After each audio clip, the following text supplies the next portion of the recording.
چلیے دیکھیے، یہ تیسری حدیث ہے جو خاص طور پر دیندار طبقے سے متعلق ہے۔ سیاتی علی الناس زمان یکثر فیہ القراء ویقل فیہ الفقہاء۔ آپ فرماتے ہیں لوگوں پر عنقریب ایک ایسا زمانہ آئے گا جس میں قراء حضرات زیادہ ہوں گے اور علماء حضرات کم ہوں گے۔ وَيُقْبَضُ الْعِلْمُ، علم اٹھا لیا جائے گا۔ وَيَكْثُرُ الْحَرَجُ، قتل و غارت گیری زیادہ ہو جائے گی۔ ثُمَّ يَأْتِي مِن بَعْدِ ذَلِكَ زَمَانٌ، پھر اس کے بعد ایک ایسا زمانہ آئے گا يَقْرَأُ الْقُرْآنَ رِجَالٌ مِّنْ أُمَّتِي، میری امت کے کچھ لوگ قرآن کی تلاوت کریں گے، قرآن کو بنا سنوار کر پڑھیں گے، لیکن لا يجاوز تراقيهم، وہ ان کے حلق سے نیچے نہ اترے گا۔ ثم یاتی من بعد ذلک زمان، پھر اس کے بعد ایک زمانہ ایسا آئے گا یجادل المشرک باللہ المؤمن فی مثل ما یقول، اللہ کے ساتھ شریک ٹھہرانے والا ایمان والے کے ساتھ بحث کرے گا عقیدہ توحید میں۔ یہ 3 دور اللہ کے رسول نے بتائے ہیں۔ پہلا دور دیکھیے کیا بتایا آپ نے، قراء یعنی حفاظ کرام زیادہ ہو جائیں گے اور فقہا یعنی علماء کرام کم ہو جائیں گے۔ ایسا کیوں ہوگا؟ اصل میں معاشرہ علم دین کے معاملے میں اتنا بیزار ہو جائے گا کہ زیادہ وقت اپنی زندگی کا زیادہ حصہ وہ علم دین کے پیچھے دینا پسند نہیں کرے گا۔ اکثر ماں باپ کا یہ حال ہوگا کہ اگر ہمت کر کے اپنے بچے کو دین کے لیے تیار کریں گے بھی تو وہ 3 4 5 سال کو کافی سمجھیں گے، جس میں بچہ حافظ قاری بن جائے۔ عالم بننے میں تو 9 سال لگتا ہے، بھئی اتنا ٹائم نہیں ہے کہ اب اس کو عالم بنا سکیں۔ کبھی اس میں ماں باپ کی کوتاہی ہوگی اور کبھی اس میں اس طالب علم کی کوتاہی ہوگی کہ ماں باپ کی کوششوں کے باوجود وہ پڑھنا نہیں چاہے گا، اس لیے کہ وہ دین کے معاملے میں بیزار ہے۔ انہیں لگتا ہے کہ اب ہم نے قرآن حفظ کر لیا ہے تو بس ہمارے لیے بات کیا ہے، کافی ہے۔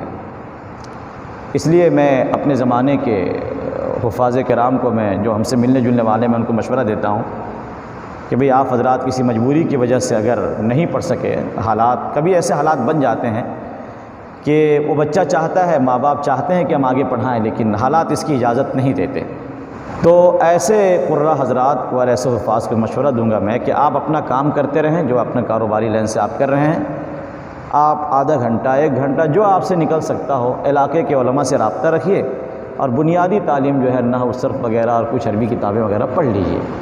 کم از کم اتنا پڑھ لیجئے کہ مشہور حدیثوں کا ترجمہ کر لیں، قرآن کی کچھ صورتوں کا ترجمہ آپ کے ذہن میں رہے، اتنی تعلیم تو کم سے کم ہو ہی جائے۔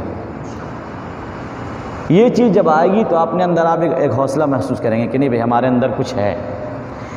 اب بالکل صرف قرآن آپ نے حفظ کر لیا ہے اور آگے بالکل کوئی رابطہ نہیں ہے تو خود ہی آپ کو لگے گا کہ میں خالی خالی سا ہوں، کچھ بھی نہیں ہمارے اندر، ایسا محسوس ہوگا آپ کو۔ تو یہ کام ہمیں کرنا ہے کہ عالم بننے کو ہم ترجیح دیں گے انشاءاللہ۔ اب ہوتا کیا ہے نا کہ معاشرے میں دیکھیے کیا غلط اثر گیا اس کا۔ جب ہمارے عام لوگوں نے دیکھا کہ بھئی صرف حافظ بن جانا اور قاری بن جانا ہی بہت زیادہ کافی ہے تو وہ ایک سیڑھی اور نیچے اتر گئے، انہوں نے کہا ہماری ناظرہ قرآن پڑھ لینا کافی ہے۔ یہی ہو رہا ہے نا آج کل، اسکول کی اعلیٰ تعلیم دلوا کر اپنے بچے بچیوں کو کسی طریقے سے مطلب الٹے سیدھے انداز میں ناظرہ تعلیم دلوا دیتے ہیں، اور جب بچی کے رشتے کا معاملہ آتا ہے تو بڑے فخر سے کہتے ہیں کہ دین دنیا دونوں پڑھایا ہے۔ اس میں دین کو جوڑ دیا جاتا ہے کہ ماشاءاللہ ہم نے دین بھی سکھایا، قرآن کی تعلیم دی ہے، اس ناظرہ کو قرآن کی تعلیم کہتے ہیں۔ یہ ذہن جو بنا نا یہاں سے بنا، جب ہم خواص ہو کر وقت نکالنے کو تیار نہیں، وہ تو عوام ہے۔ تو اس بات کو فروغ دینا ہے کہ علم کیا ہے۔ اصل میں آپ صلی اللہ علیہ وسلم اس بات کی طرف متوجہ کرنا چاہتے ہیں کہ نزول قرآن کا مقصد صرف الفاظ کو یاد کرنا نہیں ہے۔ یہاں آپ کا مقصد یہ ہے کہ حافظ و قاری بنو، لیکن یہیں پہ رک مت جاؤ، آگے بڑھو، یہ نہیں کہ بننا ہی چھوڑ دو تم۔ تو علماء کم ہوں گے اور قراء زیادہ ہو جائیں گے۔ وَيُقْبَضُ الْعِلْمُ، اور علم کو اٹھا لیا جائے گا۔ وہ تو طے ہے کہ جب علماء کی تعداد شروع سے ہی کم ہے، یعنی قیامت کی نشانیوں کے زمانے میں جب علماء کی تعداد کم ہے اور وہ دنیا سے چلے جا رہے ہیں اپنی اپنی عمریں گزار کر، تو ان کی جگہ لے گا کون؟ اب تو اپنی آنکھوں سے دیکھ رہے ہیں 2016، 2017، بلکہ 2019 کو تو علماء کے مطلب ختم ہونے کا سال بتایا گیا۔ اب بر صغیر کو اگر آپ لے لیں، ہندوستان، پاکستان، بنگلہ دیش، بڑے بڑے چوٹی کے علماء دنیا سے چلے گئے۔ اب ان کی جگہ کس نے لی آخر؟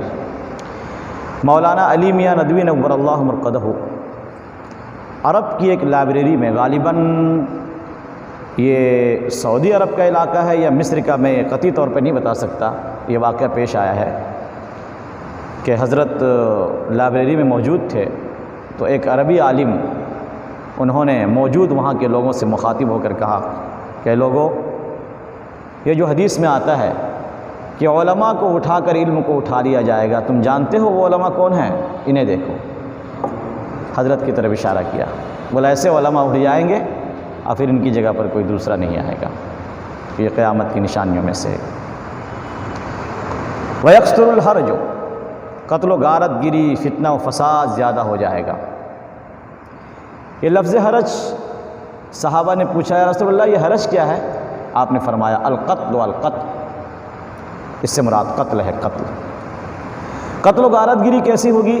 مسلم شریف کی یہ حدیث نظر میں رکھیے۔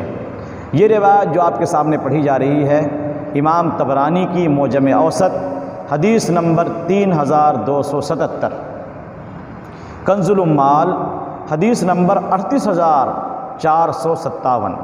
کنز الاموال بہت بڑی کتاب ہے حدیث کی، ساری کتابوں کو انہوں نے جمع کر دیا ہے اس کے اندر، ساری حدیثوں کو۔ تو قتل و غارت گری آخری زمانے میں کیسی ہوگی؟ مسلم شریف کی یہ حدیث دیکھیے، آپ فرماتے ہیں لا يدري القاتل فيما قتل ولا المقتول فيما قتل۔ قاتل کو پتہ نہیں چلے گا کہ میں قتل کیوں کر رہا ہوں، اور بیچارے مرنے والے مقتول کو پتہ نہ کہ مجھے مارا کیوں جا رہا ہے، بس مارنا ہے تو مارنا ہے۔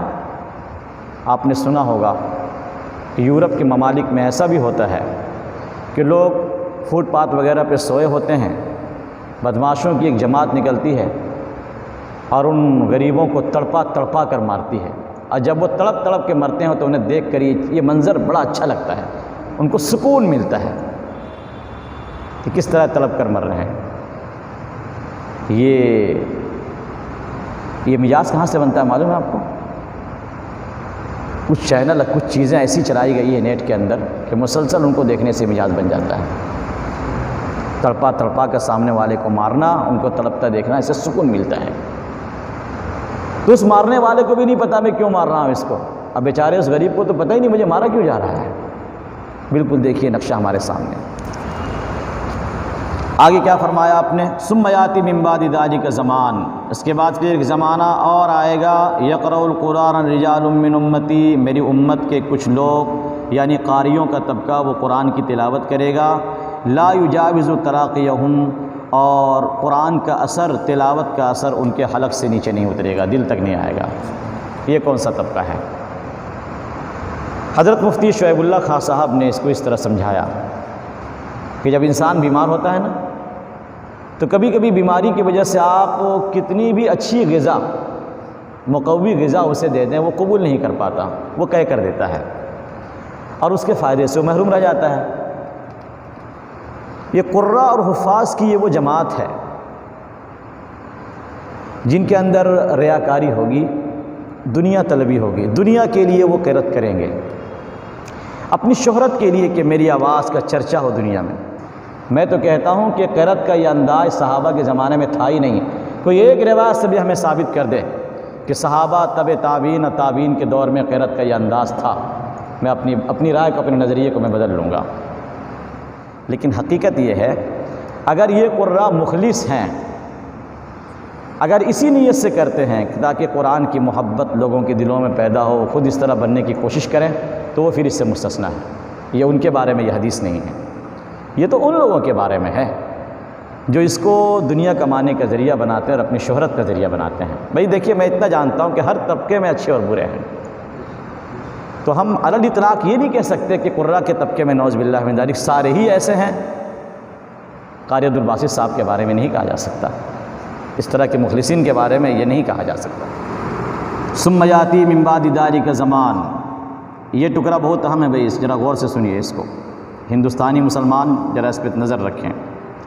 پھر اس کے بعد ایک زمانہ ایسا، مشرک باللہ المؤمن فی مثل ما یقول، اللہ کے ساتھ شریک ٹھہرانے والا کافر و مشرک ایمان والے کے ساتھ بحث کرے گا عقیدہ توحید میں۔ ایک مسلمان کو یہ ہمت نہ ہوگی کہ کافر کے سامنے کھل کر اب پورے یقین و قوت کے ساتھ عقیدہ توحید کا پرچار کر سکے۔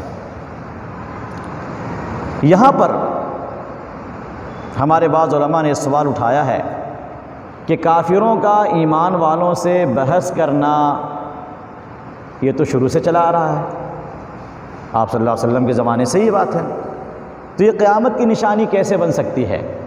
یہ معاملہ تو شروع سے چلا آ رہا ہے۔ حضرت مفتی شعیب اللہ خان صاحب زیدہ مجد العالی نے یہ سوال اٹھایا اور پھر یہ کہا کہ ہو سکتا ہے کہ یہ خاص قسم کی بحث ہو جس کی طرف آپ اشارہ کر رہے ہوں، لیکن میں کہتا ہوں کہ حضرت نے 4-5 لائن اوپر پہلے خود ہی جواب دے دیا ہے، حضرت نے خود جواب دے دیا ہے اپنی کتاب میں۔ وہ کیا؟ بحث پہلے بھی ہوتی تھی، آپ صلی اللہ علیہ وسلم کے زمانے میں، صحابہ کے زمانے میں بحثیں پہلے بھی تھی، لیکن ایمان والے بظاہر کمزوری طاقت کے باوجود، تعداد میں کمی قلت کے باوجود، اسباب کے لحاظ سے کمی کے باوجود بھی کسی کافر و مشرک کے سامنے بزدل نہیں بنتے تھے، دبتے نہیں تھے، کھل کر اپنی باتوں کو ان کے سامنے رکھتے تھے۔ اور میں تو کہتا ہوں اتنا دور جانے کی ضرورت ہی نہیں ہے، ہندوستان کے اس دور پر نظر ڈالیے جب کفر و شرک کی طوطی بولتی تھی اس جگہ پر، اور اولیاء کرام یہاں پہ تشریف لاتے تھے، اور ایک ایک ولی ایک علاقے کو منتخب کرتا تھا، اور پھر اس کی روحانیت اور اس کی قوت ایمانی اور ان کے کرامات کے بدولت پورے علاقے میں اسلام پھیل جایا کرتا تھا۔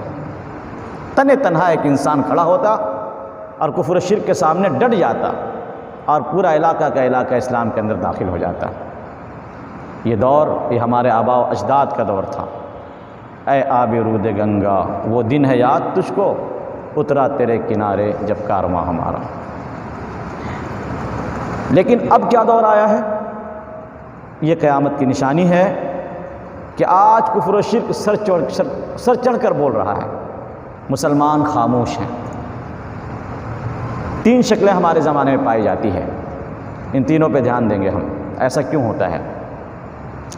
میں نے غور کیا بہت زیادہ جب میں اس حدیث کو دیکھ رہا تھا، تو میں نے اس کی 3 شکلیں اپنی طرف سے نکالی ہے۔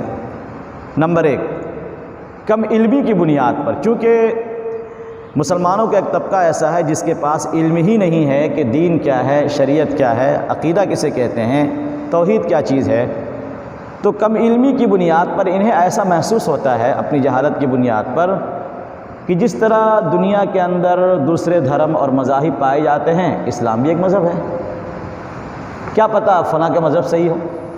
تو جب پہلے سے ذہن میں یہ بیٹھا ہوا ہے کہ کیا پتہ ان کا مذہب صحیح ہو، تو اب وہ ڈنکے کی چوٹ کہاں توحید کی بات کرے گا؟ اب اس سے کوئی بحث کرے تو ظاہر بات ہے کہ جواب میں خاموشی ہوگی، بزدلی ہوگی۔